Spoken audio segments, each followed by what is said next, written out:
ඔයාලා දන්නවද Assassin's Creed game franchise එක කියන්නේ? මුලින්ම Ubisoft ආයතනයේ සතුව තිබ්බ අතිශය ජනප්‍රිය ගේම් එකක ස්පින්-ඔෆ් එකක් විදිහට නිකුත් වෙන්න තිබ්බ ගේම් එකක් කියලා. ඇත්තටම මේක හැදෙන්න පටන් ගත්තේ Prince of Persia Assassins කියන නමින්.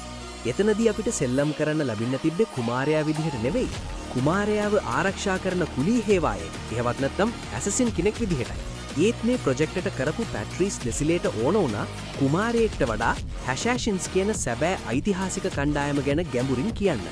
Ubisoft එක මුලින් පොඩ්ඩක් බය වුණා කුමාරයෙක් නැති Prince of Persia ගේම් එකක් මාකට් කරන්න. ඒත් ඩිවෙලොපර්ස්ලා ඒ අදහස අතෑරියේ නැහැ. ඔවුන් මේක වෙනම new IP එකක් විදිහට. ඒ කියන්නේ අලුත්ම නමකින් එළියට දාන්න තීරණය කළා. අන්තිමේදී Prince of Persia වලටත් වඩා ලොකු හිට් එකක් වෙමින් ලෝක ප්‍රසිද්ධ Assassin's Creed game franchise එක බිහි වුණේ ඔන්න ඔය විදිහටයි. ඔයා අද දකින මේ පාකූ සිස්ටම් එකේ අඩිතාලම වැටුනෙත් අර පරණ Prince of Persia තාක්ෂණයෙන්ම තමයි. ඒ නිසා මේ ගේම් දෙකේම තියෙන්නේ එකම DNA එක කියලා කිව්වොත් වැරදි නෑ. ඉතින් ඔයාලා හිතන විදිහට මේ ගේම් එක Prince of Persia එකක් විදිහටම ආවනම් මීට වඩා සාර්ථක වෙයිද? ඔයාගේ අදහස කමෙන්ට් කරන්න.